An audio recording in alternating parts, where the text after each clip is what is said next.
C'est quoi un objectif réaliste? C'est un objectif que la personne va pouvoir atteindre. Elle a les ressources requises pour y arriver, même si c'est un peu au-dessus de son niveau, mais elle a quand même tout ce qu'il faut pour y arriver. Donc, mais c'est très difficile à définir un objectif réaliste.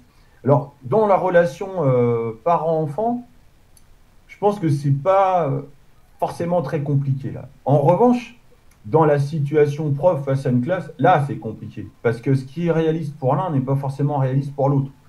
Donc, il y a un gros travail d'écoute, un gros travail, on va dire, de capacité à être flexible de la part du prof pour ajuster en permanence, quoi, les différents objectifs pour les élèves. C'est ce qu'on va appeler dans le champ de l'éducation la pédagogie différenciée, quoi.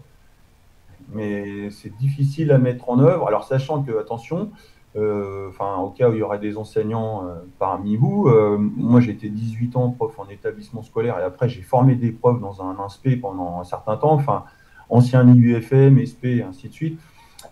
Pédagogie différenciée, ça ne veut pas dire un objectif différent pour chaque élève de la classe, c'est pas ça. C'est plutôt l'idée que dans la classe, on va repérer 3, 4 niveaux différents et en fonction de ces niveaux-là, fixer des objectifs qui soient atteignables. Pourquoi il faut qu'il soit atteignable? Parce que si c'est trop difficile, l'élève risque de se désengager. Si c'est trop facile, il va se désengager aussi parce qu'il va s'ennuyer. Donc, du coup, la difficulté, ça va être de fixer effectivement, Maëva, un objectif qui soit réaliste, c'est-à-dire qui va correspondre au niveau de ressources de l'élève.